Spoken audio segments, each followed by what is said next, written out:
Welcome to Sacrilegious Discourse. I'm husband. And I'm wife. Together we're reading the Bible for the very first time.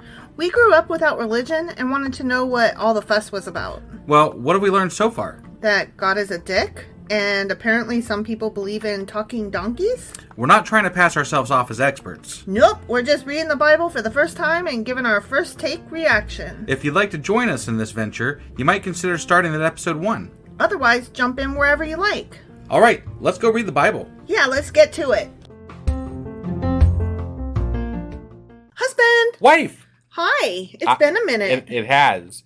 I think everybody, well, except for me, has gotten sick in our house-ish. Yeah. So we've had a couple of days off here, and we're recovering. So Apologies sorry. And things. Yeah. Yeah, sorry We about suck. that. Well, there were headaches and nausea and fever and Yeah, just all kinds of bad shit. Swollen sore throats. And, Right. Yeah. So, but we're back. We are back. We're back. Yeah. We're back, baby. Yeah. And do you know where we are? We are in Isaiah, and we're wrapping up this week late, very late, which means that I totally forget which episode we're on because it's been a couple of days. Okay, so the last one we did was chapter 9. Okay. And today we are getting into chapter 10, and Isaiah is just telling all kinds of shit that's going to come to pass, and he's going to fuck a prophetess and name his baby. something about a booty. And people think Jesus is in this thing too. And whatever. Right. Yeah. All right. Sounds good. You ready to get into this? I sure as fuck am. Let's do it. Okie dokie.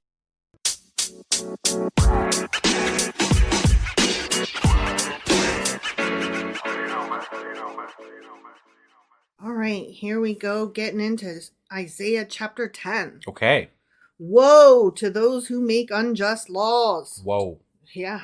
To those who issue oppressive decrees, to deprive the poor of their rights and withhold justice from the oppressed of my people. Whoa. Making widows their prey and robbing the fatherless. Those damn people robbing the fatherless. Woe unto them. I agree. Yeah. You know? Yeah. Woe unto those motherfuckers. Yeah. What will you do on the day of reckoning when disaster comes from afar? To whom will you run for help? Where will you leave your riches? Nothing will remain but to cringe among the captives or fall among the slain. Yet for all this, his anger is not turned away. His hand is still upraised. He's staying angry a lot. He is staying angry. His hand was still upraised last chapter too. That was actually like a continuation, kind of. I figured. You know, the whole thing has been a continuation. Yeah. They really cut these in dumb places. Yeah. Woe to the Assyrian, the rod of my anger, in whose hand is the club of my wrath. So he's saying, even though I'm using these motherfuckers over here, I don't like you that much. Yeah, don't go thinking that I like them or nothing. Right. They still suck. Yeah. I send him, the Assyrians, against a godless nation. I dispatch him against a people who anger me, to seize loot and snatch plunder, and to trample them down like mud in the streets. Jesus, that's pretty fucking horrible. If he loves his people. And look, these guys associate this prophecy with Jesus, right? Mm-hmm. And they love to say that this is how we know that Jesus is coming because this guy's a true prophet, right? So if he's a true prophet, he's truly speaking for the Lord, right? Mm-hmm. And if he's truly speaking for the Lord is really this fucking pissed. Right. And he's going to trample the Israelites like mud. Yeah. I mean, that's... Like, they like to say he's not... I've had all kinds of people argue, God doesn't actually kill people unless they're, justly deserving of it. I'm like, well, okay, but we've talked about this and how they don't really know who they're supposed to be listening to. Right. And he's just going to trample all of them. All of them. He doesn't give a fuck. Yeah. Right. Yeah. It's bullshit. This is bullshit. I speak for the underdog who has no idea what's happening and just wants to get through the fucking day and feed his family. Right. But this is not what he intends. This is not what he has in mind. His purpose is to destroy, to put an end to many nations. Are not my commanders all kings, he says? Has not Calno fared like Karshemish? I don't know. Has he? I don't know. Okay. Is not Hamath like Arpad and Samaria like Damascus? Are they? Maybe. Could be. I guess they are the same. I don't know. Possibly. So I'll take your word for it, Yeah, bro. sure. Sounds good. As my hand seized the kingdoms of the idols, kingdoms whose images excelled those of Jerusalem and Samaria, shall I not deal with Jerusalem and her images as I dealt with Samaria and her idols? Aren't you sending people that have idols against your people who you say have idols? Yes. So you're really not, you're just pissed off at your people. Mm-hmm. According to this book, you're pissed off at your people, so you're going to kill them with other people that you also are pissed off at and don't like. And then, so basically you're like, they'll wipe each other out. 2 birds, 1 stone. It's I great. guess, yeah. I'm a happy little god when all my people are fighting. Yeah, sure. Fucker. When the Lord has finished all his work against Mount Zion and Jerusalem, he will say, I will punish the king of Assyria for the willful pride of his heart and the haughty look in his eyes. For he says, by the strength of my hand I have done this, and by my wisdom because I have understanding. So he's saying this is all going to happen, and then the Assyrian king is going to think that he won because of his own brilliance. Yeah, sure. Whereas I was just using him, and he should know that. Right. Because something. Why? Like, seriously, you're not his God. Why should he know that? Right. You did not make him part of your chosen people. So tell me why he should know that. He's got his own God over there. Right. Like, stay in your lane, bro. I removed the boundaries of nations. I plundered their treasures. This is God speaking as though the Assyrian king will be saying these things. Okay. All right. And of course, this is all being told by Isaiah. So it's Isaiah speaking like God, speaking like an Assyrian king for a thing that hasn't happened yet. Not muddled at all. No. Yeah, totally clear. clear. Like a mighty one, I subdued their kings. As one reaches into a nest, so my hand reached for the wealth of the nations. As people gathered abandoned eggs, so I gathered all the countries. Not one flapped a wing or opened its mouth to chirp. Hey. Okay. So now we're back to God, or Isaiah only speaking for God, not for the Assyrian king. Not for the Assyrian king. Okay. So this guy knows a lot of stuff that's going to happen, apparently. Yeah, you know? he sure like does. Down to the words, apparently. Mm-hmm. Crazy. Does the axe raise... So this is God talking. Yeah, okay? whatever. Does the axe raise itself above the person who swings it? Or the saw boast against the one who uses it? As if a rod were to wield the person who lifts it up, or a club brandish the one who is not wood. Well, I mean, technically those things aren't sentient. So it would be hard for them to do that. Right. Well, so he's saying the king, the Assyrian king is the sentient, the non-sentient item. Right. I get that, but that's not true. So right. I mean, you apparently you God, you the person who created all human beings, you the person who created everything and knows everything, created all these people who are going to say all these things. Right. And yet you can't understand that they're anything more than just a tool for you to destroy your own people. Yeah.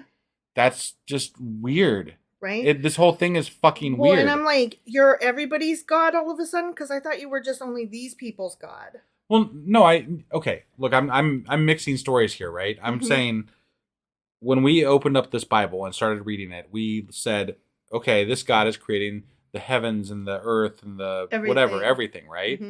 He's created all of humanity, and he says he knows all the things in certain places. And we've covered this in a lot of our contradictions where he says that in other places he doesn't. But let's just, for the sake of the story, say he understands and knows all things, right? Right. Because that's been said more often than the other. Sure. Right? So not just his people, all the people. All the people, right. So, and we're hearing God speak for the Assyrian king as to what the Assyrian king is going to say and going to do. Right. Right. This is a prophecy from God to Isaiah, who is then reiterating what God said about the Assyrian king according to this story, right? What the Assyrian king will say. Right. So apparently God already knows this. How did we get to this point? How did we get here? If God already knew how this was all going to work out, if God already knew shit was going to hit the fan, why didn't we make a course correction years ago? Well, and I'm just thinking, if you already know which way it's going, why even fucking bother? Right. Like, boring. And why do you have to, if you are the perfect being, you should be able to set things in motion to work out exactly how you want them to work out. Right. Like you press one button and voila, there it is. There's Godland. That's the way I wanted it right there. Yeah. Why didn't that happen? I understand we're supposed to have free will and all this other bullshit, but then why is he getting involved? Right. Like, that you can't have your cake and eat it too. If you're a Christian, you can. Whatever. Fuck that. That's fucking stupid. It is stupid. Therefore, the Lord Almighty, will send a wasting disease upon his sturdy warriors. Here we go. Okay. The sturdy warriors being the Assyrians who he used as a tool. Mm-hmm. Okay. Under his pomp, a fire will be kindled like a blazing flame. I have a question. Do you send diseases to cover axes and saws? I don't send diseases to anybody because I'm a benevolent I'm saying if they're God. just a tool, right? Why would you disease them? They're just a fucking tool. Right. All right. I'm sorry. I'm getting a little irritated with this. You are. You're being uppity. I am. The light of Israel will become a fire, their Holy One a flame. In a single day it will burn and consume his thorns and his briars. The splendor of his forests and fertile fields it will completely destroy, as when a sick person wastes away. Jesus. Kind of like our household over the last couple of days. I know, that's what I was thinking. Yeah. Like, oh, that's a little too close to home. And the remaining trees of his forest will be so few that a child could write them down. Oh, okay. Okay, yikes. In that day, the remnant of Israel, the survivors of Jacob, will no longer rely on him who struck them down, but will truly rely on the Lord, the Holy One of Israel. As soon as he kills a bunch of motherfuckers, then the two that are left are going to be like, God is great. I love it. Like, the entire story of the Bible so far is, oh, I fucked up. Let's kill them all. Yep. Oh, they're going to be perfect. And then, oh, I fucked up again. Let's kill them all. Okay, now we're going to be perfect. Oh, I fucked up again. Let's kill them all. Yeah. Like, it's a repeating theme. It is. Like, you just like, I fucked up, so now I got to kill them all. And now they're going to be perfect when they're few again. And it's just like the worst fucking thing. Like, it's the worst God. Like, I'm sorry, you guys became too many and you don't like me enough, so I'm going to kill you. Right. And then you got to start over and like me more and fear me more. My bad. And now we're going to do this all over again in about another 100 or 200 years. Right. So. Right. Okay. And that's what we're currently living through with COVID and the planet melting and, all that good stuff. No, I think this is like really bad, but not because God's doing it. It's just fucking us and we're stupid. Yeah. Oh, totally agree. Totally agree. A remnant will return. A remnant of Jacob will return to the mighty God. Though your people be like the sand by the sea, Israel. I haven't heard that one in a while. I know, right? Yeah. Only a remnant will remain. Destruction has been decreed, overwhelming and righteous. The Lord Almighty, that one, will carry out the destruction decreed upon the whole land. Okay. This is so ominous and shitty. Yeah. I just couldn't imagine. Like, I have kids, and when my kids fuck up, I don't be like, I will destroy you. I'm so mad at you. Right. I'm going to chop off your legs and kill you good. I'm going to go next door to the neighbors and make them come over and kill you good too. Yeah, I just can't imagine any parent getting to this point with their kids, Right? You would, I mean, he hasn't even tried talking to them, Seriously. Like, did you maybe communicate your feelings? Right? You didn't? No. Okay. Maybe we should have a talk, God. Yeah. Just you and me. Like, we need to figure out something. Your communication skills are shit. Totally. So Totally. we need to start there, I think. Mm-hmm. Yeah. Mm-hmm. Therefore, yeah. This is what the Lord Almighty says. Oh, okay. We're talking as God again. Oh, okay. My people who live in Zion, do not be afraid of the Assyrians who beat you with a rod and lift up a club against you as Egypt did. What the fuck? Don't be afraid of these people who are trying to kill you. Yeah, don't be scared. Whatever, they're fine, Very soon my anger against you will end, and my wrath will be directed to their destruction. Oh, that's so comforting after you killed a lot of us. Sorry, I'm one of the dead. Yeah, So. I guess I should have been scared. Right. That one down the street, he's all right. Yeah, but not me. I get to die. Whee! The Lord Almighty will lash them with a whip, as when he struck down Midian at the rock of Oreb. and he will raise his staff over the waters as he did in Egypt. In that day their burden will be lifted from your shoulders, their yoke from your neck. The yoke will be broken because you have grown so fat. Had too many Twinkies. They enter Af. They pass through Migron. They store supplies at Michmash. Paddywhack. Give a dog a bone. Yeah.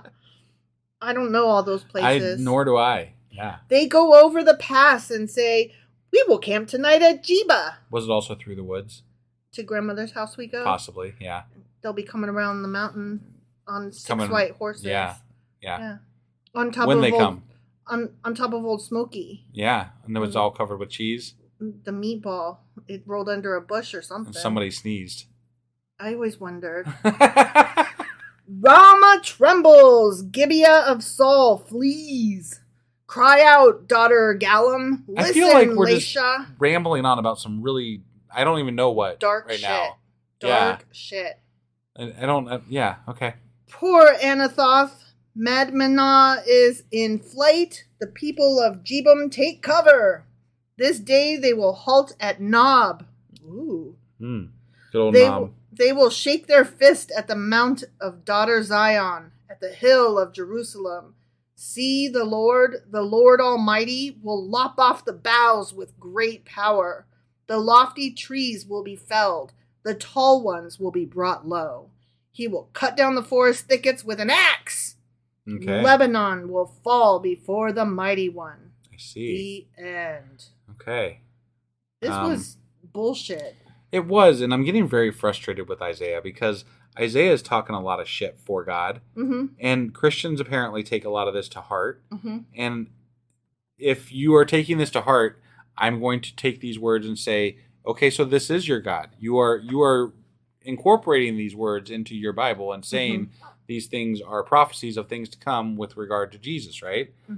So that opens up this chapter fair game as to how God operates. Right. Because this is part of your words. This is part of what you've incorporated. Right. So, and to be honest, God's been a real dick in this fucking chapter. Yeah. Yeah, he has. Or, well, chapter, book, whatever. So far, everything, he's been a dick. And then they would say, yes, he is powerful and mighty, and we should fear him because that's why Jesus is so awesome. But also at the same time, when Jesus came, he, all the things are they're not true anymore. Now you just got to follow Jesus's law, not that old Leviticus shit. And I'm like, but then they're like, but still the 10 Commandments. And I'm like, why? That's in the Old Testament too. I don't understand all the fucking rules as to what we follow and what we don't follow and why we follow it. And I'm like, can we just, can it make some sense? Can somebody make it make some sense to me? Like actual sense. Right. Not just like you want it to make sense, right. But like actual sense. Yeah. None of you agree on what is the actual thing that is what the Bible stands for. You all make up your own fucking rules and you decide what you want to follow, what you don't want to follow, what you're going to say about this and what you're going to say about that based on who tells you what you should think. Right. You don't base it on anything other than just hearsay from people that you quote unquote trust. Right. And it's just bullshit. I hate it. And when I'm reading through this, I'm getting pissed because there's so much crap in here and God is such a dick and a murderer and a fuck nut, and I mean, just fuck him. Yeah. That's all. That's all I got. I think you said it all, husband. Are you okay? I'm fine. You guys were sick for a couple of days. I've been there's been some pent up anger building up, I guess, against God, or whatever of the Bible. So you didn't get to. I didn't get to vent for a couple of days. I need to let it all out, you know. So fair. Yeah, maybe we should take days off more often, huh? We come back and you're like explosive diarrhea of the mouth, man. All right. Well, I think that's all we got for today. We are doing our Q&A on Saturday, like we used to do. Obviously, we already did some Q&A for the first 3 this week. No, we're not doing it on Saturday. We're doing it on Sunday. Yeah. We're releasing this late on Saturday because we suck and we were, the house was sick. Yes. So we'll do the Q&A on Sunday along with book club on Sunday. And I'll get the wrap up done that day, and then we'll be back as our regular schedule on Monday with Isaiah chapter 11. Sounds good. We'll see you guys then. Okay, bye.